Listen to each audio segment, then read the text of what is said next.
আপনি কি কখনো ভেবে দেখেছেন কেন বিমানে ওঠার পরে মোবাইল ফোনে এয়ারপ্লেন মোড চালু করা বাধ্যতামূলক হয়ে যায়?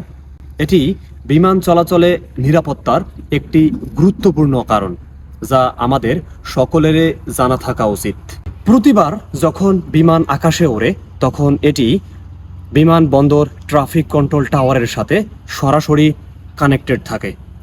এই ট্রাফিক কন্ট্রোল সেন্টার পাইলটকে বিমানের নির্ধারিত রুট সম্পর্কে নির্দেশনা দেয় এবং জরুরি তথ্য সরবরাহ করে থাকে। বিমান চলাচলের প্রতিটি ধাপে পাইলট এবং ট্রাফিক কন্ট্রোল টাওয়ারের মধ্যে এই যোগাযোগটি অত্যন্ত গুরুত্বপূর্ণ, কারণ এর মাধ্যমেই বিমানটি আকাশে সঠিক পথে পরিচালিত হয়। যদি কোনো যাত্রী তার মোবাইলের এয়ারপ্লেন মোড অন করে না রাখেন, তখন এই মোবাইল ফোনটি স্বয়ংক্রিয়ভাবে বিমানবন্দরের আশেপাশে থাকা বিভিন্ন মোবাইল নেটওয়ার্কিং টাওয়ারের সাথে সংযোগ স্থাপন করতে চায়। এতে ট্রাফিক কন্ট্রোল টাওয়ার এবং পাইলটের মধ্যে হস্তক্ষেপ তৈরি করতে পারে।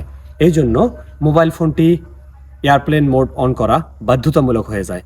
আপনারা যখন বিমানে উঠবেন সাথে সাথে আপনাদের মোবাইল ফোনটি এয়ারপ্লেন মোড অন করে নেবেন, নইলে এটি পাইলট এবং ট্রাফিক কন্ট্রোল টাওয়ারের সাথে হস্তক্ষেপ তৈরি করলে বিমানটি সঠিক পথে পরিচালিত হইতে বিঘ্ন সৃষ্টি করতে পারে। আপনারা এই গুরুত্বপূর্ণ জিনিসটি অবশ্যই করবেন।